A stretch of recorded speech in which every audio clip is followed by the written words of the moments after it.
Hello दोस्तों, स्वागत है आप सभी का हमारे YouTube चैनल इकरा साइंस क्लासेज में। आज की इस क्लास में हम एक बहुत ही महत्वपूर्ण टॉपिक की बात करेंगे जो कि अपने सभी कॉम्पिटिटिव एग्जाम से बहुत ज़्यादा रिलेटेड है और उससे क्वेश्चन जो है वो हर हाल में पूछे जाते हैं। इसके बारे में कल मैंने जो है फेसबुक वगैरह और व्हाट्सएप वगैरह में जो आप लोगों को आगाह भी किया था कि ये टॉपिक जो है वो नेक्स्ट टॉपिक होगा अपना।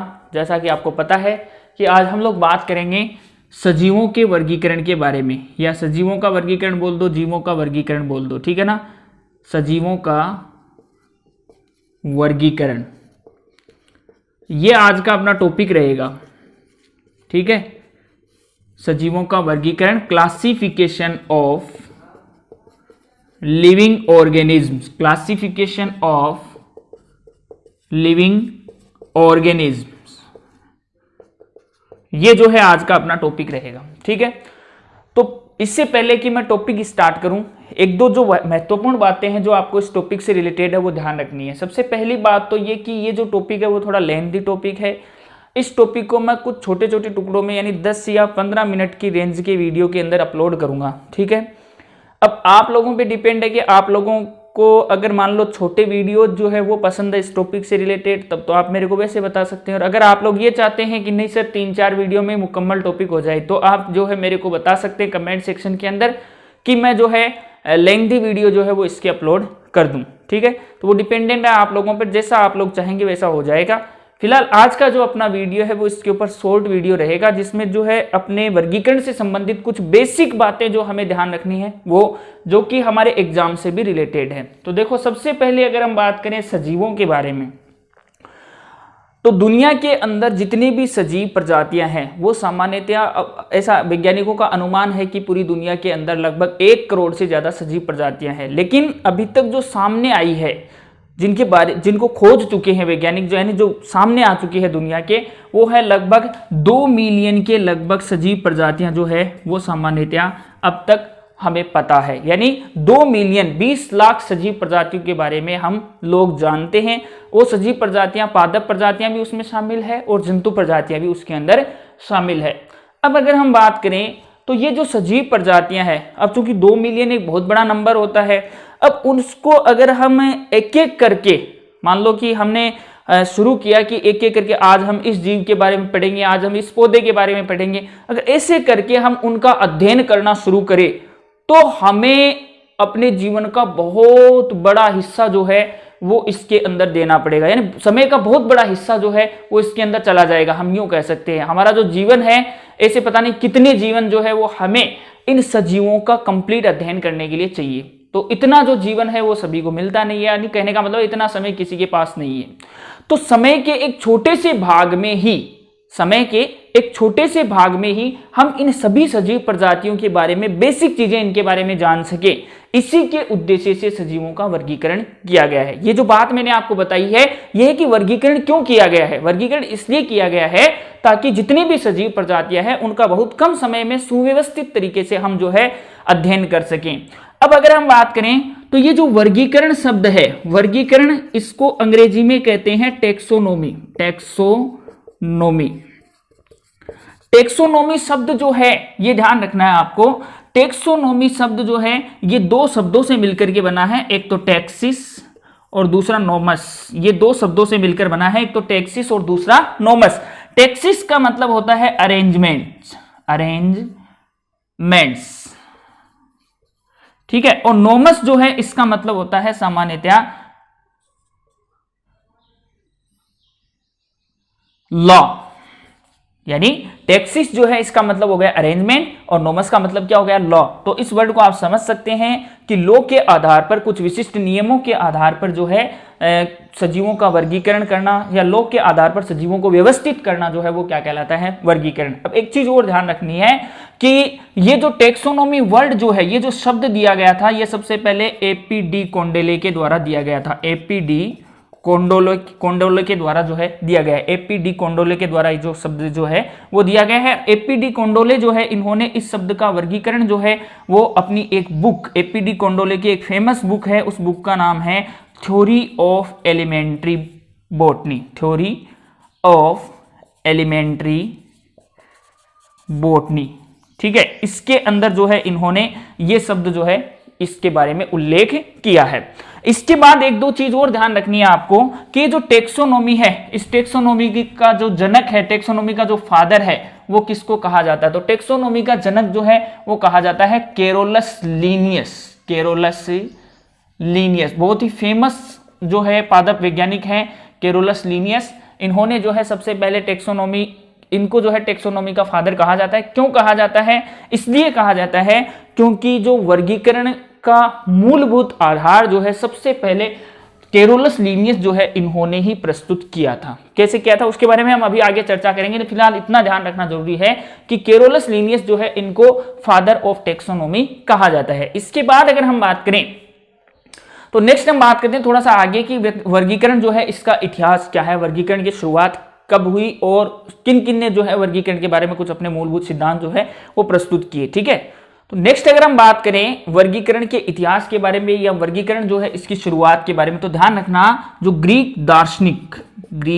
दार्शनिक जिनका नाम है अरस्तु, इन्होंने सबसे पहले वर्गीकरण की शुरुआत की। अरिस्टोटिल जो है इन्होंने सबसे पहले वर्गीकरण जो है इसके बारे में बताया। जीवों के वर्गीकरण जो है उसको उन्होंने समझाया कि किस प्रकार से हम जीवों को वर्गीकृत कर सकते हैं। इनका वर्गीकरण जो है वो किस पर आधारित था? इनका वर्गीकरण आवास जो सजीव जो है इन सजीवों के आवास पर आधारित था। सजीवों के आवास पर आधारित, ठीक है। अरस्तु का जो वर्गीकरण था, ध्यान रखना है, वो सजीवों के आवास पर आधारित था। यानी किस प्रकार से? इन्होंने कहा कि हम जितने भी प्रकृति में सजीव पाए जाते, पृथ्वी पर जितने भी सजीव पाए जाते हैं उन सजीवों को हम जो है उनके आवास, जैसे जल है, स्थल है, वायु है, इसके आधार पर हम इनको वर्गीकृत कर सकते हैं। यानी कुछ जीव जो है वो जल में पाए जाते हैं, जैसे मछलियां हैं, ठीक है, और भी जैसे मान लो समुद्री जीव पौधे जो है वो होते हैं, तो ये जो है सामान्यतया जल में पाए जाते हैं। इसके अलावा अगर हम बात करें तो जो पक्षी हैं इनको सामान्यतया इनका वायु आवास मान लिया गया। इसके अलावा जो स्थल पर पाए जाने वाले हैं इनके अंदर जैसे मनुष्य वगैरह है, इनको मान लिया गया। तो कहने का मतलब है कि आवास के आधार पर इन्होंने जो है सजीवों का वर्गीकरण किया। लेकिन ये जो वर्गीकरण है वो सफल नहीं है, यह सफल नहीं हुआ। इसलिए नहीं हुआ क्योंकि आप खुद समझ सकते हैं कि आवास के आधार पर वर्गीकृत करना जो है वो कहां तक जो है वो एक तरीके से आप यूं कह सकते हैं लॉजिकल है। ठीक है, कैसे? अगर हम थोड़ी सी बात करें, जैसे मान लो कि समुद्र के अंदर स्टारफिश पाई जाती है, समुद्र के अंदर ब्लू व्हेल पाई जाती है। अब दोनों जो है उनके समुद्र के अंदर ऑक्टोपस पाया जाता है। अब ये सारे जलीय जीव है, कुछ जलीय पादप भी होते हैं। अब इनकी अगर हम बात करें तो इन सब के अंदर जितने नाम मैंने बोले हैं, इन सब के अंदर जो भिन्नता है वो बहुत ज्यादा होती है, तो इनको एक कैटेगरी में नहीं रखा जा सकता। जब आप इनका जो है इनके आवास के आधार पर अध्ययन करेंगे तो फिर जो है जटिलताएं सामने आएगी। इसलिए वर्गीकरण का जो अरस्तु का सिद्धांत है वो सफल नहीं हुआ। अरस्तु के बाद में अगला नंबर आता है केरोलस लीनियस का। केरोलस लीनियस, ये नाम बहुत ही महत्वपूर्ण है, एग्जाम की दृष्टि से याद रखेंगे आप लोग। ठीक है, केरोलस लीनियस जो है इन्होंने सजीव प्रजातियों का वर्गीकरण जो है या संपूर्ण सजीव जगत जो है इसको दो भागों में बांट दिया, जिसमें एक भाग जो है वो पादप वर्ग का था और दूसरा भाग जो है वो जंतु वर्ग का था। यानी प्लांट और एनिमल, ये दो क्लास जो है, दो वर्ग जो है इन्होंने बना दिए। किसके? संपूर्ण सजीव जगत के। पृथ्वी पर जितनी भी सजीव प्रजातियां उनको जो है पादप और जंतुओं में वर्गीकृत कर दिया। किसने? केरोलस लीनियस ने। तो ये जो वर्गीकरण है ये कुछ हद तक सही था। ठीक है, क्यों? क्योंकि पादप जो है वो सामान्यतया जंतुओं से और जंतु जो है वो पादपों से पूर्णतया भिन्न होते हैं। यानी उनके अंदर किसी भी प्रकार की सिमिलरिटीज जो है वो नहीं होती है, इनको अलग अलग पढ़ा जा सकता है। लेकिन फिर आगे दिक्कत यह आ गई कि पादप जो है, इन पादपों के अंदर भी बहुत सारे प्रकार के पादप पाए जाते हैं। उनके अंदर जो है कुछ सरल आकार वाले या सरल संरचना वाले जो पादप हैं वो होते हैं। इसी प्रकार जंतुओं में भी सरल संरचना वाले जंतु होते हैं, और जंतु और पादप दोनों के अंदर फिर जैसे जैसे जो है उच्चतम वर्ग की ओर हम बढ़ते हैं तो वैसे वैसे जंतुओं और पादपों में जटिलता आती जाती है। तो इस प्रकार से पादप और जंतु जो है इनको भी फिर अगर हम बात करें तो एक प्रकार से खाली इन दो वर्गों के आधार पर पढ़ना जो है वो पॉसिबल नहीं हो पाया। इसलिए फिर क्या हुआ कि पादप वर्ग जो है उसका फिर अलग से वर्गीकरण किया गया और समस्त जंतु वर्ग जो है उसका फिर अलग से वर्गीकरण किया गया। लेकिन कुछ भी कहें, केरोलस लीनियस जो है इन्होंने कुछ हद तक जो है वर्गीकरण को एक आधार प्रदान कर दिया। इसलिए केरोलस लीनियस को फादर ऑफ टेक्सोनोमी कहा जाता है। ध्यान रखना केरोलस लीनियस जो है, इन केरोलस लीनियस को फादर ऑफ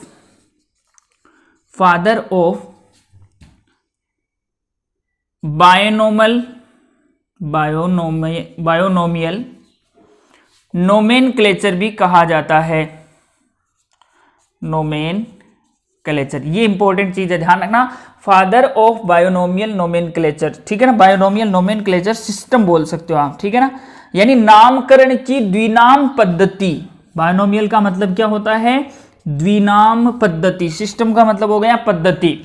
केरोलस लीनियस जो है, इन्होंने जंतु और पादप जो है इनके नामकरण की जो पद्धति है, जिसको हम बायोनोमियल सिस्टम बोलते हैं, द्विनाम पद्धति बोलते हैं, वो द्विनाम पद्धति जो है वो लीनियस के द्वारा ही दी गई थी। एक्चुअल में लीनियस जो है, इन्होंने 2 प्रमुख पुस्तकें लिखी। इनकी एक पुस्तक जो है उसका नाम था स्पीसीज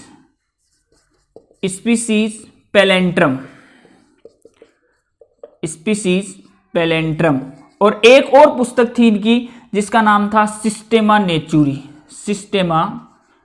नेचुरी। ये 2 पुस्तकें जो है वो लीनियस के द्वारा लिखी गई। इन दोनों पुस्तकों के अंदर जो है इन्होंने बायोनोमियल नोमेनक्लेचर सिस्टम के बारे में वर्गीकरण दिया है, जिसमें से जो स्पीसीज पैलेंट्रम है ये सामान्यतः 1753 के अंदर लॉन्च हुई थी या पब्लिश हुई थी, सॉरी, और सिस्टेमा नेचुरी जो है वो 1758 के अंदर पब्लिश हुई थी, ठीक है ना, ये ध्यान रखना है।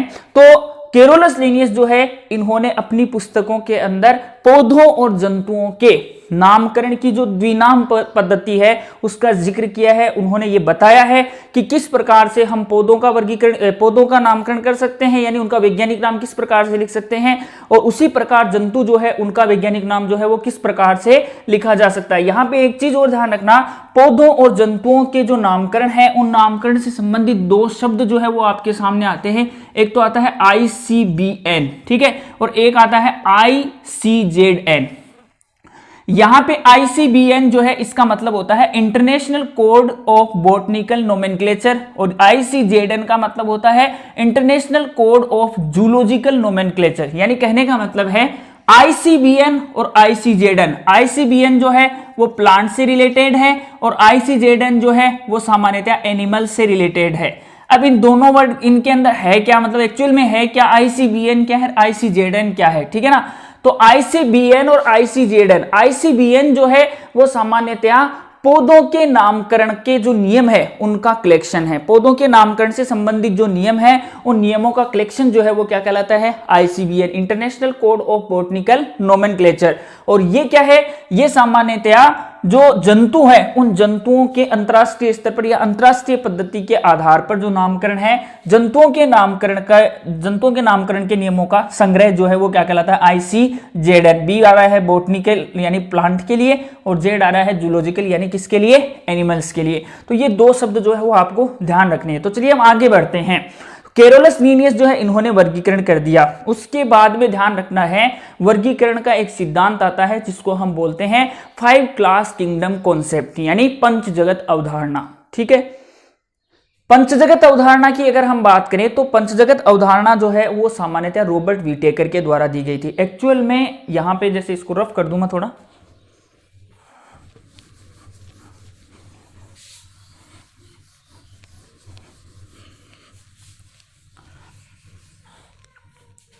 तीन साइंटिस्ट है जिनके नाम हैं अर्नेस्ट हेक्कल, याद रखेंगे अर्नेस्ट हेक्कल, इसके अलावा कार्ल वोस, और एक नाम आता है रॉबर्ट विटेकर।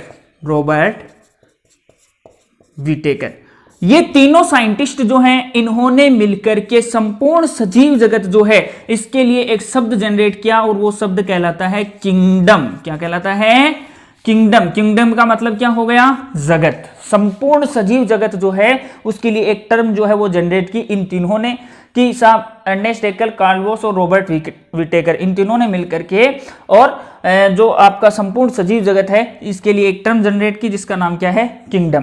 अब ध्यान देंगे यहाँ पे, ये जो किंगडम है, इस पूरे किंगडम को फिर 5 क्लास के अंदर, 5 जगत के अंदर बांटा गया। किसके द्वारा? रॉबर्ट विटेकर के द्वारा। इसलिए रॉबर्ट विटेकर जो है, इनको सामान्यतः father of 5 class kingdom concept कहा जाता है, यानी पंच जगत अवधारणा के प्रतिपादक कहा जाता है या जनक कहा जाता है। किसको? रॉबर्ट विटेकर को। तो इन्होंने संपूर्ण सजीव जगत को कितने वर्गों में बांटा? 5 वर्गों में। वो 5 वर्ग कौन कौन से थे? तो ध्यान रखेंगे, वो 5 वर्ग जो है वो कौन कौन से थे। उन 5 वर्गों के अंदर आपको पता है, उसमें सबसे पहला वर्ग जो है वो आता है सामान्यतः मोनेरा। उसके बाद अगला वर्ग जो है वो आता है प्रोटिस्टा। इसके बाद आता है फंजाई। इसके बाद आता है आपका प्लांटी और इसके बाद आता है एनिमेलिया। ये 5 वर्ग जो है वो सामान्यतया किसके द्वारा प्रस्तुत की गए? रॉबर्ट विटेकर के द्वारा। या आप यूं कह सकते हैं कि संपूर्ण सजीव जगत जो है, उस संपूर्ण सजीव जगत को 5 वर्गों में बांटने का कार्य जो है वो किसने किया? रॉबर्ट विटेकर ने किया। और वो 5 वर्ग कौन कौन से थे? मोनेरा, प्रोटिस्टा, फंजाई, प्लांटी और एनिमेलिया। ये 5 वर्ग थे। ठीक है, अब ध्यान देंगे कि किस आधार पर जो है इनको बांटा गया, यानी किस आधार पर जो है मोनेरा प्रोटिस्टा से अलग है, प्रोटिस्टा फंजाई से अलग है, फंजाई प्लांटी से अलग है और प्लांटी जो है वो एनिमेलिया से अलग है। इसके बारे में हमें थोड़ा सा समझना है। ठीक है, तो इनको समझने का आधार जो है वो आप यूं कह सकते हैं, देखो आपको 5 वर्ग बताए गए। पहले तो ये 5 वर्ग जो है वो ध्यान रखेंगे आप कौन कौन से हैं। इसमें एक तो आ गया आपका Monera, protista, fungi, Plantae, animalia, पीछे लिखा हुआ है। ठीक है, अब अगर हम बात करें तो ये जो 5 वर्ग हैं, इन 5 वर्गों को किस आधार पर वर्गीकृत किया गया है? तो पहली बात, 5 वर्ग जो है इनको इस आधार पर वर्गीकृत किया गया है कि इनके अंदर कोशिकाओं की संख्या कितनी है। कोशिकाओं की संख्या। अब ध्यान रखना, कोशिकाओं की संख्या के आधार पर जीव जो है वो 2 प्रकार के होते हैं। एक तो एक कोशिकीय जीव और दूसरे क्या होते हैं? बहुकोशिकीय जीव। यहाँ पे बीच में मैं एक बात बता दूं आपको, अभी सेल वाला टॉपिक आपको नहीं पढ़ाया गया है। अगर आप लोग जो है, आप लोगों की ये डिमांड हो कि सब पहले हमें सेल वाला टॉपिक पढ़ाओ या इसके साथ साथ एक सेल वाला टॉपिक जो है उसका भी वीडियो अपलोड करो, तो आप लोग मेरे को कमेंट सेक्शन में जरूर बता सकते हैं। ठीक है, तो कोशिकाओं की संख्या के आधार पर जीव 2 प्रकार के होते हैं। एक तो सामान्यतया मल्टी सेलुलर यानी बहुकोशिकीय, दूसरे यूनिसेलुलर यानी एक कोशिकीय। कोशिकाओं की संख्या के आधार पर। दूसरा अगर हम बात करें तो कोशिकाओं की संख्या अगर समान है, मान लीजिए कोई 2 जीव है, उनके अंदर दोनों में एक एक कोशिका है लेकिन दोनों फिर भी एक दूसरे से अलग है, तो फिर उनको किस प्रकार से जो है वर्गीकृत किया जाए? तो दूसरा है कि उनके अंदर जो कोशिका है वो यूकैरियोटिक कोशिका है या प्रोकैरियोटिक कोशिका है। ठीक है ना, तो यूकैरियोटिक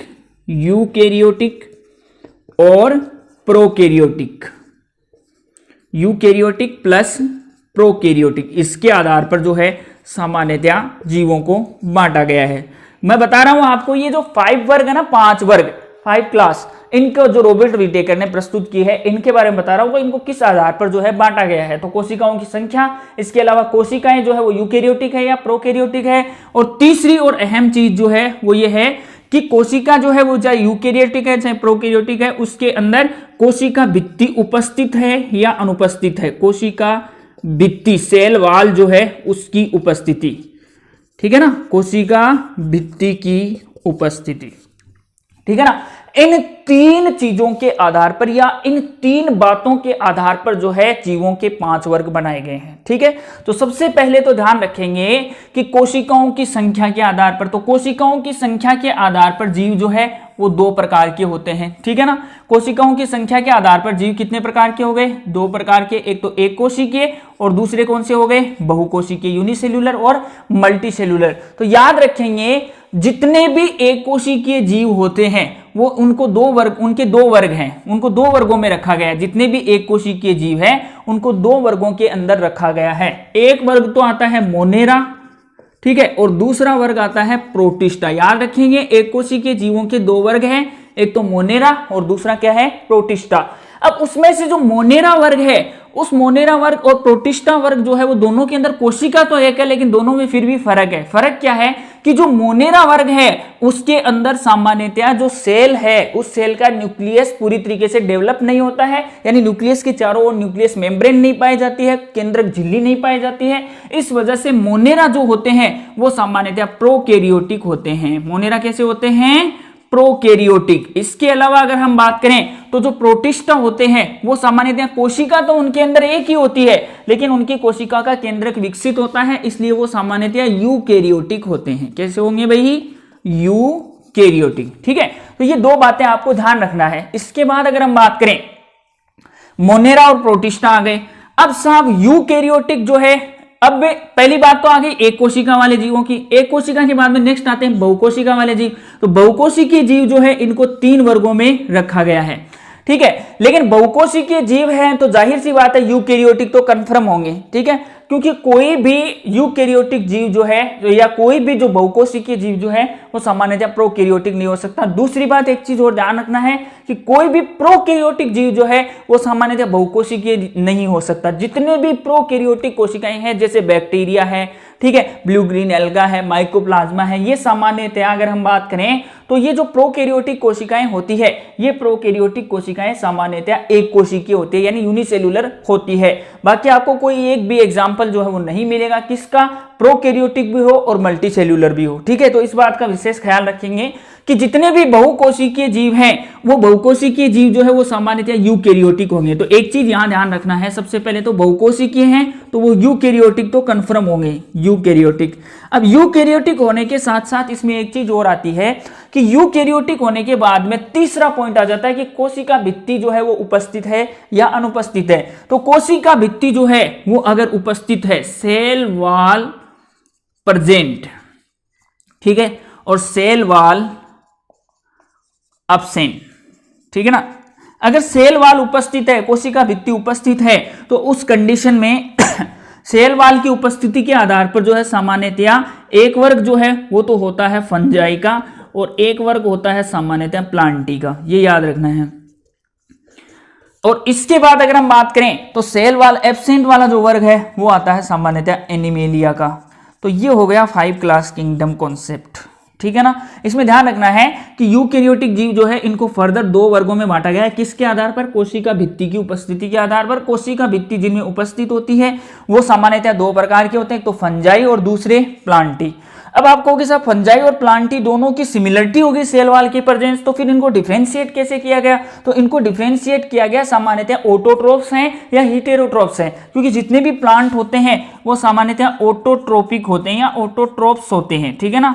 इसके बाद अगर हम बात करें तो जितने भी फंजाई हैं, जितने भी कवक होते हैं वो सामान्यतः हेटेरोट्रोफ्स होते हैं। हेटेरोट्रोफ के अंदर भी एक प्रकार आता है जिसको हम बोलते हैं सेप्रोफाइट्स, ठीक है ना, यानी मृतजीवी होते हैं ये, ठीक है ना, यानी सड़े गले पदार्थों से या मृत पदार्थों से जो है अपना पोषक तत्व या अपना पोषण जो है वो प्राप्त करते हैं। तो फंजाई जो होते हैं उनमें सेल वॉल भले ही प्रेजेंट होती है लेकिन ये हेटेरोट्रोफ्स होते हैं। कैसे होते हैं?